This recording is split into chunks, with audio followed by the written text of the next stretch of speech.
Graça e paz a todos, graça e paz a todos, uma boa tarde. Estamos agora aqui na carta de Paulo aos Romanos, que tem um belo início, aqui com uma temática, logo nos versículos 16 e 17 do primeiro capítulo, o apóstolo declara: não me envergonho do Evangelho, porque é o poder de Deus para a salvação de todo aquele que nele crê, primeiro do judeu, assim como do grego. Visto que a justiça de Deus se revela no Evangelho, uma justiça que do princípio ao fim é pela fé, como está escrito, o justo viverá pela fé. Esse é o grande tema do apóstolo Paulo, essa é a linha divisória que ele apresenta para a igreja de um modo geral. A confiança dele no poder do Evangelho de Jesus Cristo, a confiança dele no poder de vidas transformadas pelo Evangelho de Jesus Cristo, a confiança dele no caráter renovado, numa personalidade controlada pelo Espírito, numa vida vivida em comunhão com Deus. É esse o caminho apresentado pelo apóstolo Paulo, o caminho do viver diário, do viver pela fé. E ele fala aqui que é justo, Deus é justo, e a justiça dele se revela no Evangelho. Paulo apresenta o Evangelho da salvação em Cristo Jesus para um mundo condenado, para uma humanidade debaixo da ira de Deus. Por isso que ele fala que é justo, que a justiça de Deus se revela no Evangelho. Paulo fala: portanto, a ira de Deus é revelada dos céus contra toda impiedade e injustiça dos homens, que suprimem a verdade pela injustiça humana. Paulo aborda um tema aqui que é alvo dos filósofos até hoje, da filosofia, tem essa matéria, tem a teologia natural. O que nós podemos compreender de Deus ou entender, o que Deus deixou para todas as pessoas, para as pessoas comuns, sem falar na revelação de Deus especificamente, da história de Israel, Abraão, Isaac, Jacó, a igreja, mas e o mundo como um todo? Será que Deus deixou o restante da humanidade sem testemunho de si mesmo? O apóstolo Paulo afirma que não, e ele diz aqui: pois o que de Deus se pode conhecer é evidente entre eles, porque o próprio Deus lhes manifestou. Quando nós olhamos no espelho, nós vemos em nós mesmos, no nosso corpo, na maneira maravilhosa como ele funciona, nós vemos a verdade de Deus, a verdade do poder de Deus. Uma pedra não tem como se transformar num ser humano, com toda a complexidade, com toda a beleza, com todas as potencialidades e capacidades que existem no ser humano. Observando a criação, os animais, os peixes, observando a própria flor, as florestas, observando todo o mundo ao nosso redor, nós não temos como, o ser humano não tem como negar que existe um Deus, e que esse Deus é organizado, e que esse Deus revelou-se através da sua criação também, que há um propósito em tudo que foi criado. Então o apóstolo Paulo apresenta que o conhecimento de Deus, ele é possível a todos, e a humanidade peca em desprezar essa possibilidade, sabendo que há um Deus, por que não o busca? Aí ele fala que em parte é decorrente dos poderosos, dos injustos, que suprimem a verdade e estabelecem a mentira, a injustiça, e as pessoas se acomodam, acabam aceitando.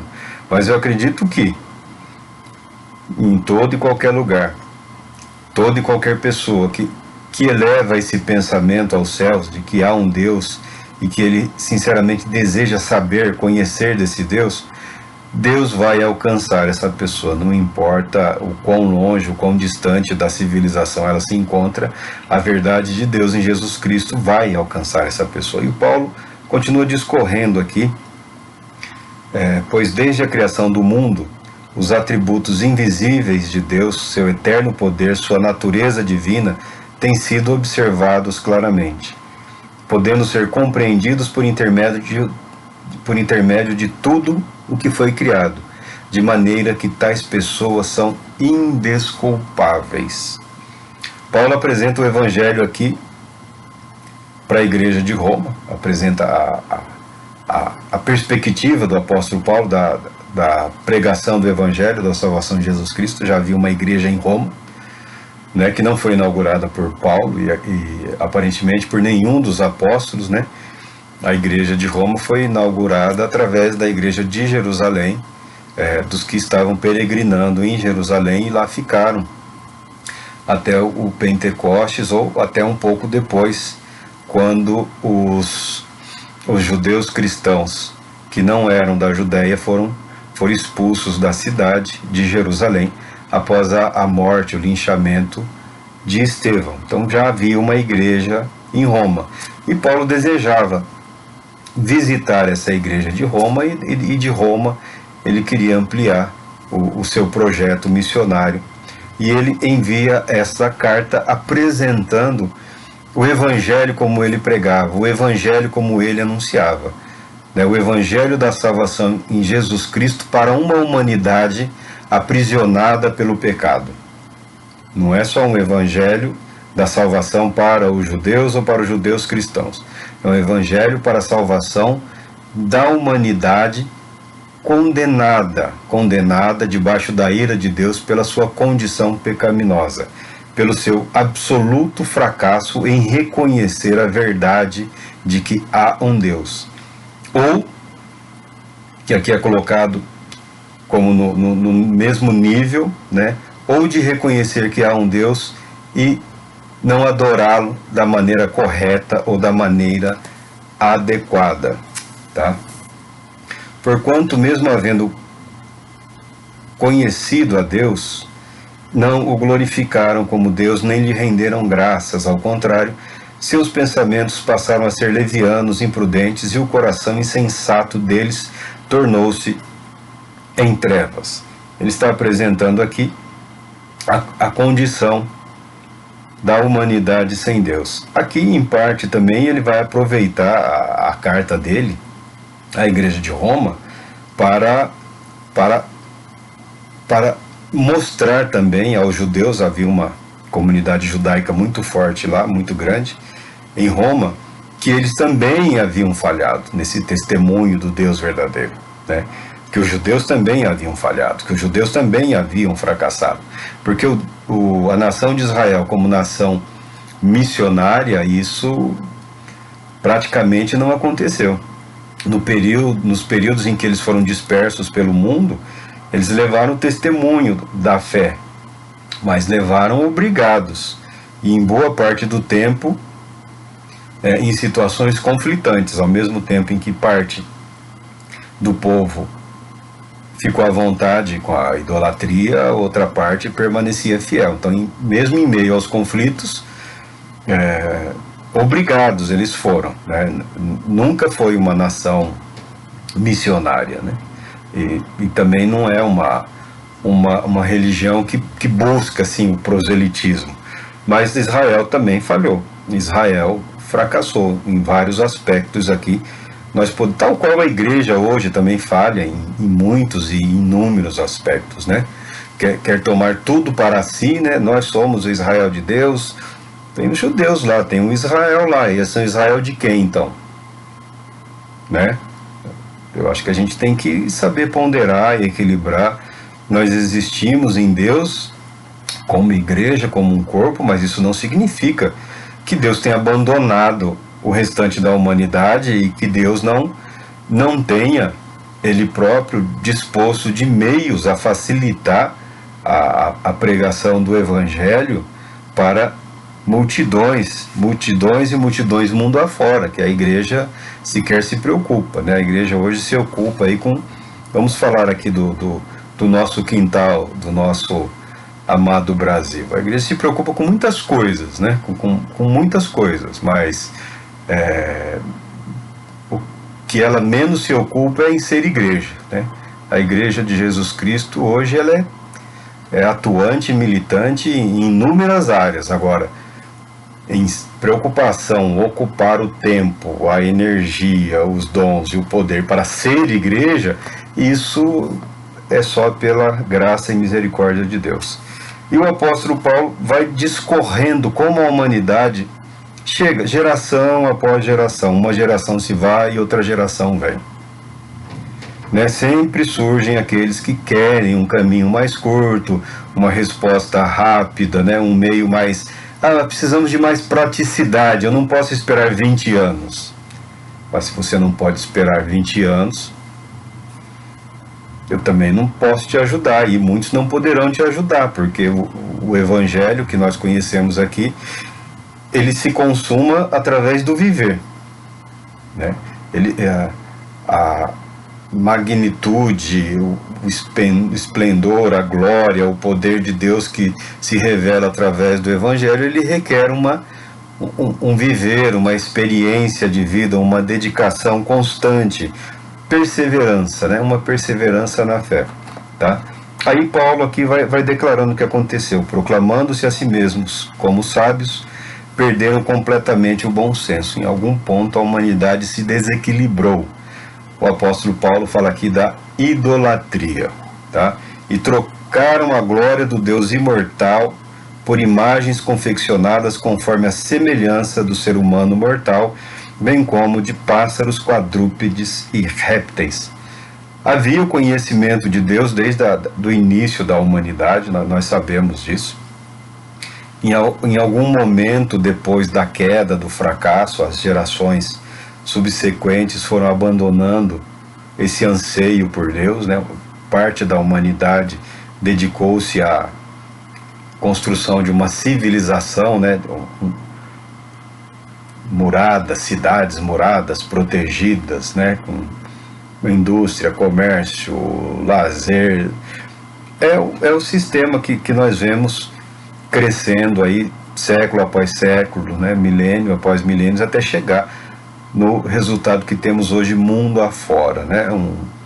Um mundo totalmente conectado, cidades interdependentes, né? Nações aproximadas pelos recursos, pela tecnologia, pela expectativa, pelo anseio em relação à vida, né? E um descaso para com as verdades eternas, né? Se citarmos o nome de qualquer grande cidade do mundo hoje, qualquer metrópole, né? Em nenhuma delas Deus é a palavra-chave, em nenhuma delas. Você pode falar aí São Paulo, o nome é do santo, mas a cidade, a capital, São Paulo, Rio de Janeiro, Brasília, né? Nova York, qualquer outra grande cidade, mundo afora, a palavra que os define não é fé. A palavra que define essas milhões de pessoas vivendo juntas lá não é a fé ou o temor a Deus. Muitas coisas definem essas grandes construções, essas grandes edificações, esse grande modo de viver da civilização, mas Deus não parece ser a preocupação da maioria dessas pessoas, muito embora, como nós sempre falamos, Deus nunca se deixa ficar sem testemunho. Existe fé em todos os lugares, né? Religiões hoje, igrejas, estão todos esses lugares aí, mas não é o foco, não é o principal, não é o que norteia esse processo de crescimento civilizatório. E Paulo aqui vai discorrendo como tudo isso teve início e quais são as consequências, a ponto de ter chegado o momento da intervenção divina através de Jesus Cristo. Primeiro com a redenção, depois com o juízo, mas primeiro com a oferta de salvação gratuita a todos aqueles que acreditam. Aqui ele falou da confecção, semelhança de ser humano, tá?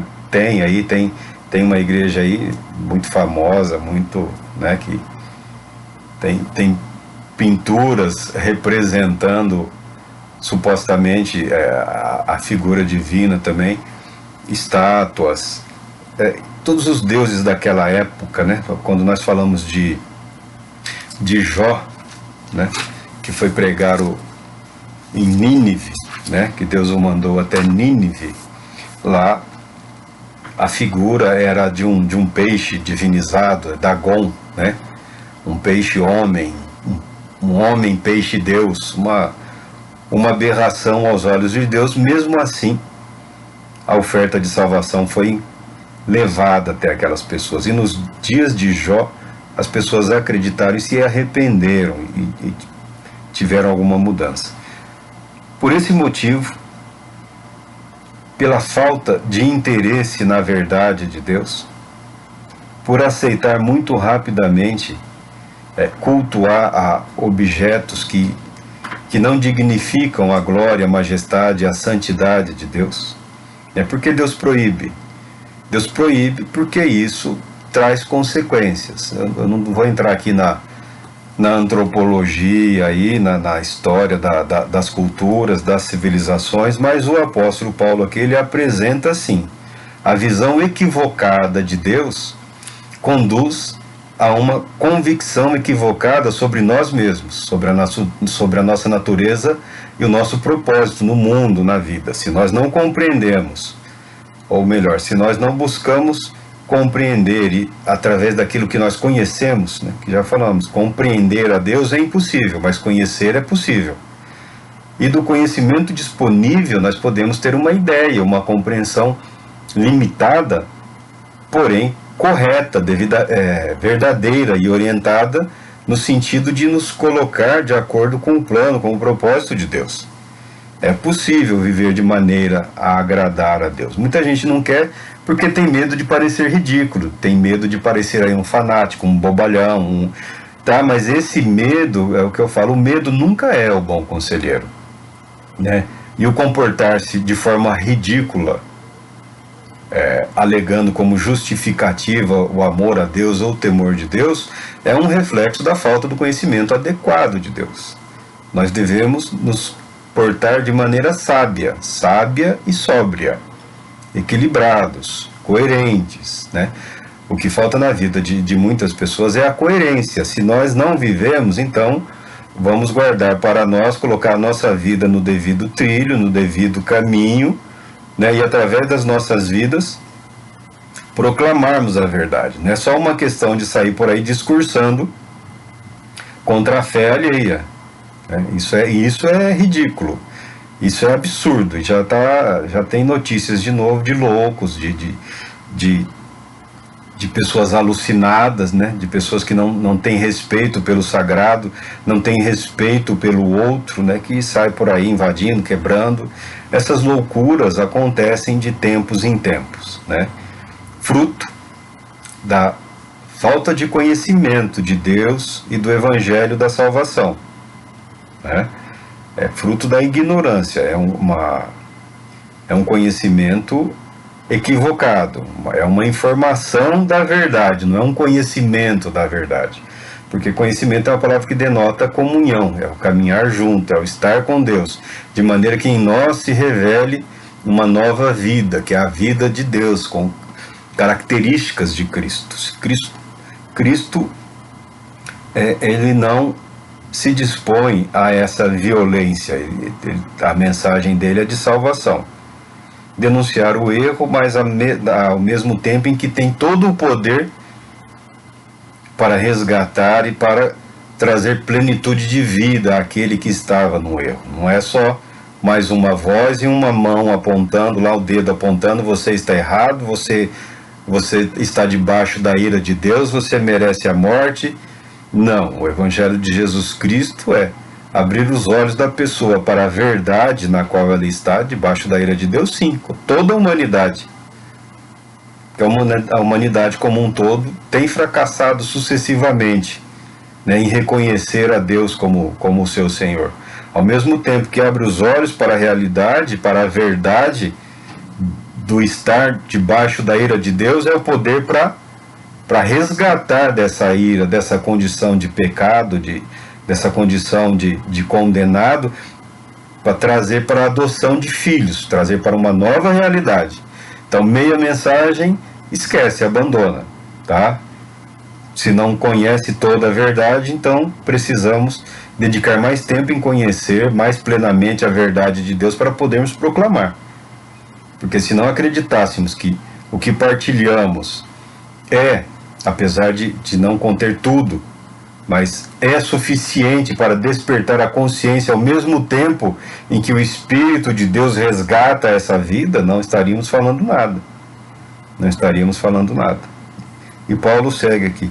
Por este motivo, Deus entregou tais pessoas à impureza sexual, segundo as vontades pecaminosas do seu coração, para a degradação de seus corpos entre si.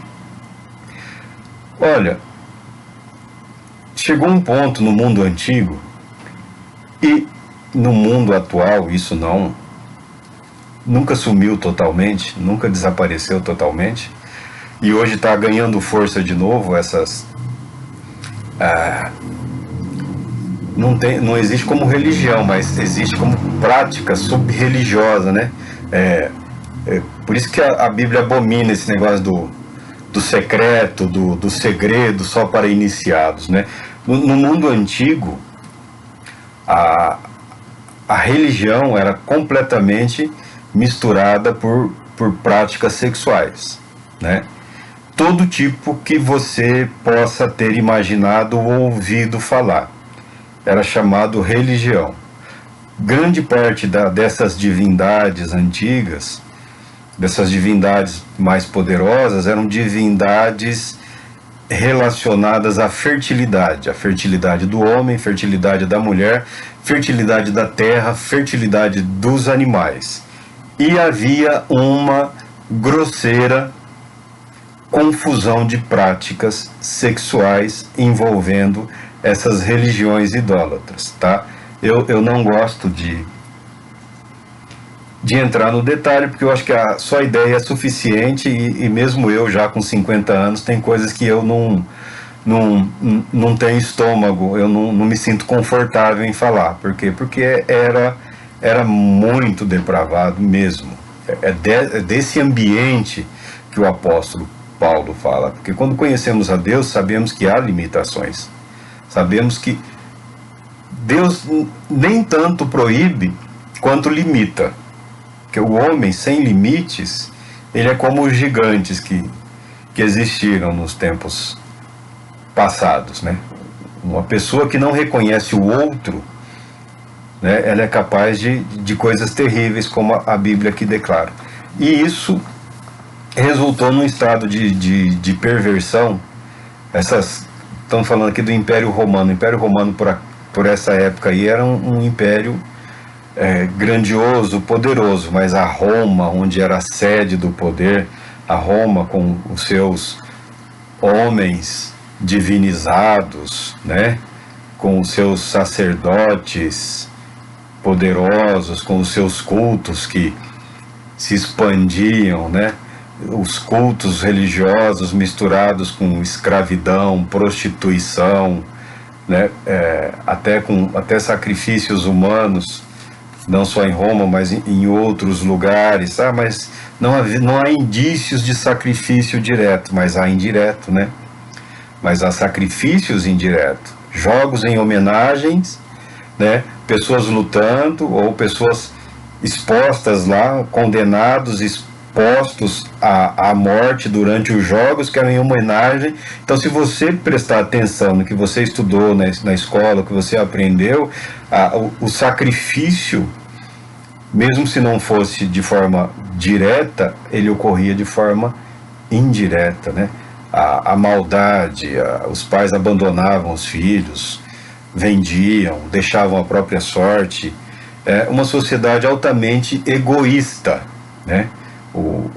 O eu, a celebração do eu leva ao egoísmo e constrói-se uma sociedade sem amor ao próximo, que não reconhece ao próximo, né? Aquela turma do eu sou mais eu.